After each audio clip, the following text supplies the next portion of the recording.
Hello दोस्तों, UP triple SC junior assistant 5512 online DV को लेकर के मैं आप लोगों को बहुत ज़रूरी सूचना देने वाला हूं। देखिए, इसकी लास्ट डेट 6 जून है। उससे पहले पहले आप क्या कीजिएगा, अपने प्रिंट पर ये सब चेक कर लीजिएगा जो मैं आपको बताने वाला हूं। बाकी आपके जो डाउट रहते हैं कि जैसे ईडब्ल्यूएस, ओबीसी, एसटी, एससी या डोमिसाइल या फोटो को लेकर के जितने भी डाउट हैं, मैं उस पर एक एक पॉइंट करके चर्चा करूंगा कि आप नया लगाओ कि पुराना लगाओ, कौन सा सही रहेगा, कब का सही रहेगा, वो भी मैं आपको पूरी डिटेल बताऊंगा। और एनओसी वाले जो भी परेशान हैं, एनओसी को लेकर भी चर्चा करेंगे। लेकिन हाँ, फॉर्म सबमिट करने से पहले ये गलती मत करना जो मैं आपको बताने वाला हूँ। जैसे आपका चाहे एड्रेस इरर हो, चाहे 12th या 10th या किसी भी चीज़ में इरर होती है, जहाँ से आपने सर्टिफिकेट नंबर की जगह पे रोल नंबर भर दिया है, रोल नंबर की जगह पे सर्टिफिकेट नंबर भर दिया है, तो क्या करें। और पोस्ट प्रेफरेंस को लेकर के भी आप लोगों के अंदर डाउट रहता है, तो डीवी सबमिट करने से पहले ये गलती मत करना, मैं जो आपको बताऊंगा। और आप जो है ग्रे जनपद के लिए कौन सी पोस्ट प्रेफरेंस बने, ताकि आपको पढ़ाई करने के लिए भी टाइम मिले, या लो वर्क वाली पोस्ट प्रेफरेंस दें। तो आज मैं आपको बताऊंगा कि हमने अपनी पोस्ट प्रेफरेंस किस तरीके से भरी है। वो मैं आपको पूरी डिटेल में अपनी पोस्ट प्रेफरेंस भी दिखाऊंगा, और क्या क्या आपको अपने डीवी फॉर्म पर चेक करना है वो भी एक एक करके डिटेल दूंगा। और पोस्ट प्रेफरेंस के बारे में भी मैं आपको बताऊंगा कि कौन सी आपके लिए पोस्ट सही रहेगी। अभी भी आप अपना एडिट करके जो भी सही है कर सकते हो, अगर सही पहले से भर रखी है तो कोई दिक्कत नहीं है। और हाँ, एक और ज़रूरी सूचना, लास्ट में अपने हस्ताक्षर जरूर चेक कर लीजिएगा। नाम अपना पूरा आना चाहिए, पूरा पता आना चाहिए, ये पूरी डिटेल आपकी लास्ट में आनी चाहिए। ठीक है, बाद में हम पोस्ट प्रेफरेंस की ओर चलेंगे। चलिए, जो भी आपके डाउट हैं वो पहले क्लियर करते हैं।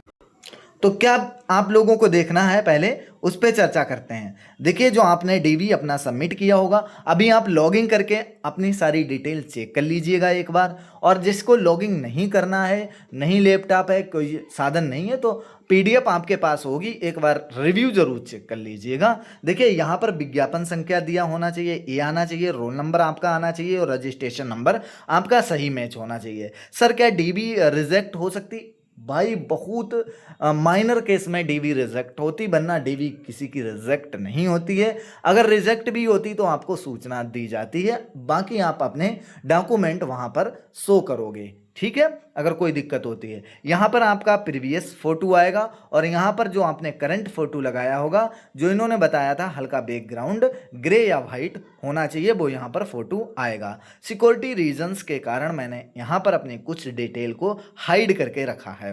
देखिए, यहाँ पर सेवा का नाम आना चाहिए, जूनियर असिस्टेंट आना चाहिए, और देवनागरी लिपि में आपका नाम लिखा होना चाहिए, अंग्रेजी में लिखा हुआ आना चाहिए, और यहाँ पर आपका जन्म तिथि आना चाहिए, और फिर यहाँ पर आपकी इंग्लिश में जन्म शब्दों में जन्म तिथि लिखी हुई मिलेगी। मेल फीमेल ये अपना पूरा चेक कर लीजिएगा। यहाँ पर अपना एक बात मैं आपको बताऊँ, यहाँ पर पिता का मूल निवास और पिता का वर्तमान निवास को लेकर काफ़ी लोग परेशान हैं। जिनके पिता का जन्म और मूल निवास वर्तमान दोनों पता सेम है, तो दोनों सेम सेम डालें। अगर जैसे आपके पिता का जन्म कहीं और हुआ है और इस समय वो कहीं और रह रहे हैं, तो अलग अलग आपका पता भरना होगा। ठीक है, जो मैंने अपना अलग अलग भरा है। ठीक, बाकी ये सारी चीज़ें आप डिटेल चेक करोगे। यहाँ पर अपना खासकर रिजर्वेशन के लिए आप ज़रूर चेक करें कि आपका जनरल, ओबीसी जो भी है वही आ रहा है, ईडब्ल्यूएस है या एसटी एससी जिससे भी हो, वो यहाँ पर आपका आना चाहिए। ठीक है, बाकी ऐसा ना हो कि जैसे कोई ओबीसी या डब्ल्यूएस से है, जनरल आ रहा है, उसका शो हो रहा है, उस पर भी मैं आप लोगों को बताऊंगा। ये अपना पूरा बढ़िया तरीके से चेक कर लीजिएगा, यहाँ पर अपनी जाति चेक कर लीजिएगा।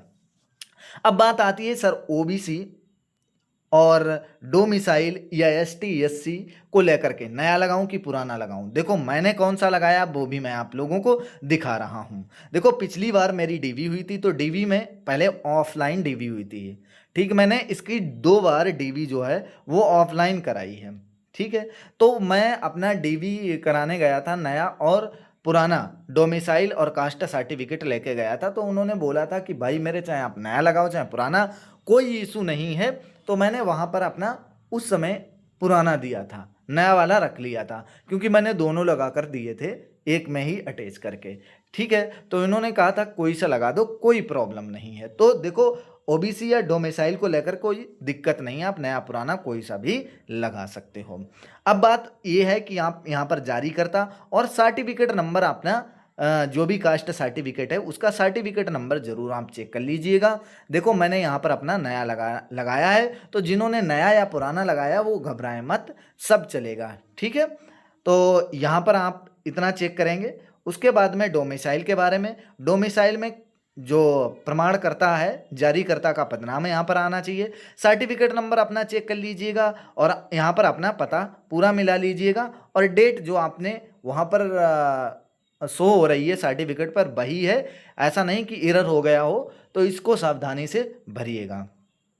और सबसे ज़रूरी बात ये कि सर मेरा हाई स्कूल में ये एरर हो गया था, अब वो एडिट नहीं हो रहा है, अब मैं क्या करूं, कहाँ से सर्टिफिकेट लगाऊं, कहाँ पर एफिडेविट लगाऊं, तो ये सारी चीज़ें मैं आपको एक एक करके बताता हूं। जैसे हाई स्कूल में ऑटोमेटिक हाई स्कूल इंटरमीडिएट की जो है डिटेल फिल होके आ जाती है, वहाँ पर आप अपना एडिट करोगे या ऐड करने का ऑप्शन आता है, वो आप श्रेणी में और यहाँ पर विषय में एडिट कर सकते हो, बाकी किसी में एडिट नहीं कर सकते हो। वर्ष में कर सकते हो, एक कब कब जारी हुआ था उसमें 3 जगह जारी है, मतलब एडिट कर सकते हो।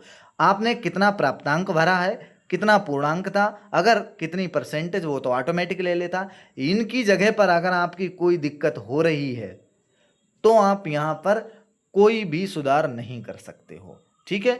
मैं आपको ये भी बताऊंगा सर्टिफिकेट नंबर को लेकर के, सर्टिफिकेट नंबर की जगह पर अगर आपका रोल नंबर पड़ गया है तो कोई दिक्कत नहीं है। ऐसा नहीं कि सर्टिफिकेट नंबर की जगह पे रोल नंबर पड़ गया है तो कोई प्रॉब्लम होगी, ऐसा नहीं, कोई प्रॉब्लम नहीं होगी। बाकी अपना ये सारा का सारा चेक कर लीजिएगा। फिर उसके बाद में आपका जो इंटरमीडिएट का दिया है और ट्रिपल सी दिया है, एक बार ये पूरी डिटेल चेक कर लीजिएगा।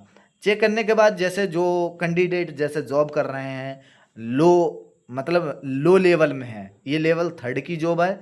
अगर कोई लेवल 1 में काम कर रहा है या इससे लो लेवल पे घर से दूर है, वो अपना ये डीवी कराना चाहता है और वहाँ से निकलना चाहता है, तो उसके लिए यहाँ पर ये डिटेल दे रखी। पद का नाम लिखेंगे, नियुक्ति का स्वरूप स्थायी है कि अस्थायी है, वेतन लिखेंगे, वेतन का क्रम लिखेंगे, ठीक है।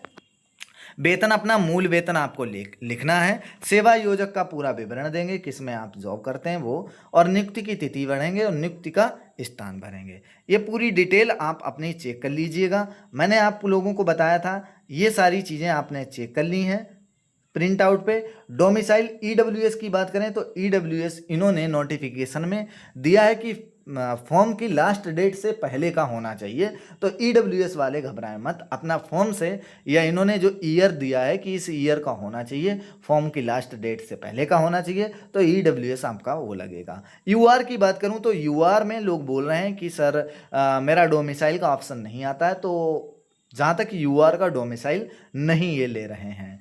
और रही बात ये कि सर मैंने जैसे फिर से खोला है, कुछ मैंने करेक्शन किया है, करेक्शन के करने के बाद में सबमिट का ऑप्शन नहीं आ रहा है, तो क्या करें, तो भाई घबराएं मत, सबमिट का ऑप्शन नहीं आएगा, अपडेट का ऑप्शन आएगा, उस पर आप अपडेट कर दीजिएगा, ठीक है। बाकी कोई दिक्कत नहीं है, जैसे आप एडिट करेंगे वो ऑटोमेटिक अपडेट हो जाता है। और कोई दिक्कत है, आपकी कोई क्वेरी है पोस्ट प्रेफरेंस को लेकर के, वो आपको बता देते हैं। देखिए मैंने अपनी पोस्ट प्रेफरेंस किस तरीके से भरी है वो मैं आप लोगों को दिखा देता हूं। देखिए पोस्ट प्रेफरेंस यहाँ पर मैंने तो सबसे पहले क्या भरी है, सबसे पहले मैंने भरी है राजस्व विभाग जो जनपद स्तर की है, और स्टंप एवं रजिस्ट्रेशन विभाग फिर मैंने भरा है विशेष चयन कनिष्ठ सहायक के लिए। मैं आपको बताऊं जैसे लखनऊ है या प्रयागराज वाले जो भी कैंडिडेट हैं उसके नियरेस्ट हैं और लखनऊ प्रयागराज चाहते हैं, तो वो अपना सबसे पहले लखनऊ और प्रयागराज वाली जॉब को प्रेफरेंस पहले में भरें, और प्रेफरेंस वैकेंसी देख के ना भरें। देखो अगर आप अच्छा डिपार्टमेंट चाह रहे हैं तो ऐसा नहीं कि ज़्यादा वैकेंसी हैं उसी को भरो, ऐसा कुछ नहीं होता है। अगर आपको उस वैकेंसी में मान लो 50 वैकेंसी हैं, उसमें आप नहीं फंस रहे हो, आपने सेकंड जो प्रेफरेंस दी है उसमें आपको धकेल दिया जाएगा। ऐसा नहीं कि मतलब आपने ज़्यादा पोस्ट देख करके उल्टी सीधी पोस्ट भर दी तो उसमें मतलब दिक्कत होगी आपको, वर्क ज़्यादा है। जैसे निर्वाचन आयोग तो मैंने सबसे लास्ट में भरा है, क्योंकि मुझे पता है कि निर्वाचन आयोग में भाई काम हमेशा रहता है, इसलिए सबसे लास्ट में भरा है। तो मैंने ये अपनी पूरी पोस्ट प्रेफरेंस भरी, ये फाइनल सबमिट किया है। और अगर आप पोस्ट प्रेफरेंस से रिलेटेड कोई भी क्वेरी है तो आप कमेंट कीजिएगा, मैं आप लोगों को रिप्लाई ज़रूर दूंगा। वीडियो पसंद आया तो वीडियो को लाइक करें, चैनल को सब्सक्राइब करें ऐसी अपडेट पाने के लिए। जय हिंद, जय भारत। मिलूंगा नेक्स्ट वीडियो में।